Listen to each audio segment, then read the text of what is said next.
अरे रमा, लगता है कोई बहुत अच्छे पुण्य किए हैं हमारी दिव्या बिटिया ने, जो ऐसा घर घराना मिला है। दिव्या के दादा ने दिव्या की माँ को बोलते हुए कहा। इतना शानदार घर, 10 तो कारें खड़ी थीं। अर्जुन के पिता ने कहा, हमें तो बस दिव्या जैसी संस्कारी लड़की चाहिए और कुछ भी नहीं। सच में भाग्य खुल गए हमारी बेटी के। दिव्या के पिताजी की बातों में उसकी खुशी झलक रही थी। थोड़े दिन पहले ही पंडित जी दिव्या के लिए अर्जुन का रिश्ता लाए थे।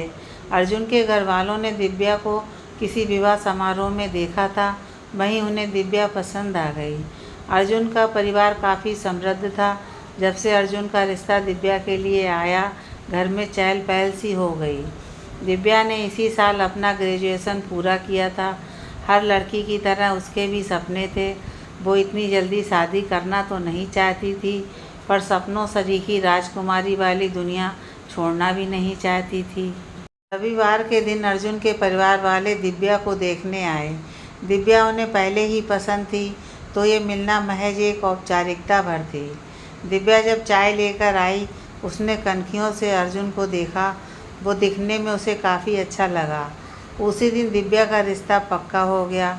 दिव्या की होने वाली सास ने बातों ही बातों में दिव्या को बताया कि अर्जुन काफ़ी शर्मीला है और जल्दी से किसी से घुलता मिलता नहीं। 3 महीने बाद की शादी की तारीख तय हो गई। दिव्या को ये सब एक परी कथा सरीखा लग रहा था। उसने सोचा ही नहीं कि एक दिन सपनों का राजकुमार सच में उसे मिल जाएगा, जो उसे राजकुमारी बनाकर रखेगा। जब उनकी सगाई हुई तो उसे मिले तोहफ़ों को देख सारे रिश्तेदारों और उसकी सहेलियों की आंखें चुंधिया गईं। कईयों को तो दिव्या की किस्मत से रस होने लगा। समय पंख लगाकर उड़ रहा था। दिव्या का परिवार जोरों शोरों से शादी की तैयारियों में लगा था। दिव्या की सास उसे कहती कि बस अब उनसे और इंतज़ार नहीं हो रहा, वो जल्द ही अपनी बेटी को घर लाना चाहती हैं। अर्जुन से जब भी दिव्या बात करती, वो कुछ देर बात करके फ़ोन अपनी मम्मी को दे देता। देखा दिव्या, मैंने कहा था ना, बहुत शर्मीला है मेरा अर्जुन। कभी भी लड़कियों की तरफ आंख उठाकर देखता भी नहीं। तुम ही उसकी ज़िंदगी में आई पहली लड़की हो। मैं भी हूँ, मैं माँ हूँ, मैं सब जानती हूँ कि जैसे मुझे तुम्हारा इंतज़ार है, उससे ज़्यादा बेसब्री से वो तुम्हारा इंतज़ार कर रहा है। पता है, उसने तो हनीमून के लिए अभी से स्विट्ज़रलैंड की टिकट बुक करवा ली हैं। अर्जुन की माँ ने जब दिव्या से फ़ोन पर ये सब कहा तो दिव्या शर्मा गई। दिव्या सपनों के संसार में गोते लगाने लगी। 3 महीने कब निकल गए पता ही नहीं चला। धूमधाम से दिव्या और अर्जुन की शादी हो गई। सभी रस्मों के बाद दिव्या अपने ससुराल आ गई। दिव्या की शादी की पहली रात थी। दिव्या काफ़ी घबराई सकुचाई सी थी। दिव्या जैसे ही अपने कमरे में गई, उसने देखा अर्जुन गहरी नींद में सो रहा है। दिव्या उसे अपलक निहारती रही।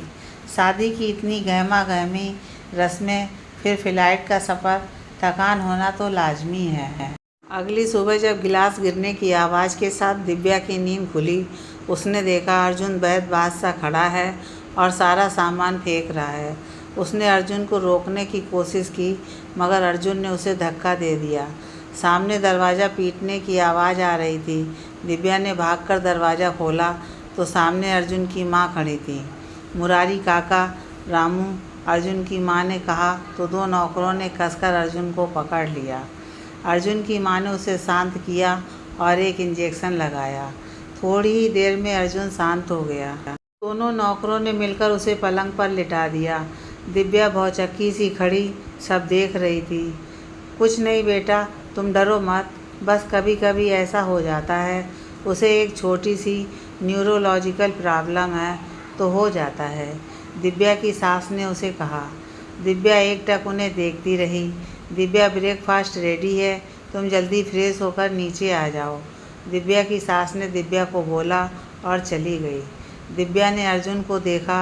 वो बेसुध सा पलंग पर लेटा था। दिव्या को ऐसा लगा कि वो कुछ सोच ही नहीं पा रही। वो तैयार होकर नीचे पहुंची। अगर आप लोगों का सब ड्रामा पूरा हो गया है तो मैं आज लंदन वापस जा रहा हूँ।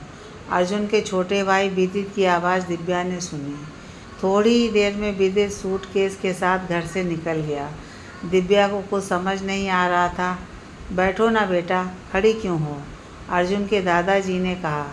दिव्या ने उनके पांव छुए। सौभाग्यवती भव, दादाजी ने आशीर्वाद दिया। चिंता मत करो बेटा, सब ठीक है, तुम नाश्ता करो। मुरारी, जरा बहू को जूस ला कर दो। दादाजी के कहने पर दिव्या ने अनमने मन से नाश्ता किया, पर हजारों सवाल उसके दिमाग में थे। अब तो यह रोज़ का हो गया था। हर दिन अर्जुन को इंजेक्शन दिए जाते। जब तक वो दवाइयों के नशे में रहता, वो शांत रहता। जब उसे दवाइयाँ नहीं दी जाती तो वो किसी जानवर की तरह हिंसक हो जाता। दिव्या को कुछ समझ नहीं आ रहा था। वो अपने परिवार वालों से बात करना चाहती थी, मगर जब भी वो फ़ोन के आसपास होती, कोई ना कोई खड़ा रहता। उसके घर से भी फ़ोन आए, पर दिव्या को बोलने का मौका ही नहीं दिया अर्जुन की माँ ने। एक तरह से नज़रबंद हो गई थी वो घर में। एक हफ्ता निकल गया। दिव्या को घर के नौकरों से ही पता चला कि अर्जुन काफ़ी सालों से मानसिक रूप से बीमार है और लंबे समय से उसका इलाज चल रहा है। दिव्या टूट गई। अगले दिन उसने हिम्मत जुटाकर कहा, दादाजी, मम्मी, पापा जी, क्यों आपने मुझे इतने बड़े धोखे में रखा? आप जानते हैं अर्जुन की हालत के बारे में, क्यों आपने मेरी ज़िंदगी बर्बाद की? कहते हुए दिव्या सुबह पड़ी।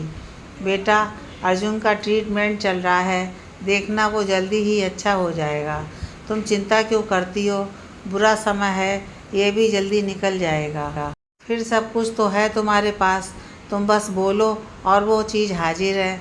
और क्या चाहिए एक लड़की को? दादाजी ने कहा। और क्या चाहिए? मैं कोई कठपुतली नहीं हूँ, जीता जागता इंसान हूँ। इतना बड़ा धोखा देने के बाद भी आप ये बोल रहे हैं? दिव्या ने लगभग चीखते हुए कहा। दिव्या, आवाज़ नीची रखो। तुम जैसी लड़की जो कभी सपने में भी नहीं सोच सकती, आज वो सब तुम्हें मिल रहा है और तुम दादाजी से इतनी बदतमीजी से बात कर रही हो? अर्जुन की माँ ने चिल्लाते हुए कहा। बहू, शांत रहो। देखो दिव्या बेटा, तुम बहुत समझदार लड़की हो और आखिर जैसा भी है वो है तो तुम्हारा पति। उसका ध्यान रखना, सेवा करना तो तुम्हारा फ़र्ज़ है। कोई बात नहीं, अभी तुम गुस्से में हो जाता है कभी कभी। देखना, तुम्हारी सेवा और साथ से अर्जुन जल्दी ठीक हो जाएगा, दादाजी ने कहा और सब चले गए। देखो दिव्या, तुम्हारे पापा आए हैं, चलो आओ नीचे आओ, दिव्या की सास ने आवाज़ दी। दिव्या की शादी को लगभग महीना होने आया था। हर दिन उसके लिए पहाड़ जैसा था। वो नीचे गई। उसके पापा नीचे हॉल में दादाजी से बातें कर रहे थे। चलो, सोच क्या रही हो? दिव्या की सास ने कहा। वो दिव्या को घर ले जाने आए हैं, उसकी पगफेरे की रस्म भी बाकी है। घर में सब उसको बहुत याद कर रहे हैं, इतनी दूर जो चली गई है। उसकी माँ का तो दिल ही नहीं लग रहा है, दिव्या के पापा दादाजी से बोल रहे थे। देखिए समधी जी, इसी हफ्ते तो दिव्या और अर्जुन यूरोप जा रहे हैं। फिर थोड़ा समय दिव्या बिटिया हमारे लंदन वाले घर में भी तो रह लेंगी। आपकी बेटी बड़े आराम से है, आप चिंता मत कीजिए, अर्जुन के पिताजी ने कहा। दिव्या बैठक हॉल में आ गई। पापा को देखकर उसकी रुलाई फूट गई। अरे मेरी लाडो, रो क्यों रही है? मैं तुझे लेने आया था, पर मुझे नहीं पता था तू और अर्जुन जी घूमने जा रहे हो। कोई नहीं, तू वापस आए तो फ़ोन कर देना, मैं तुझे लेने आ जाऊंगा, दिव्या के पापा ने कहा। दिव्या उनसे अकेले में बात भी नहीं कर पाई। दिव्या ने बहुत कोशिश की, मगर उसका हर प्रयास विफल रहा।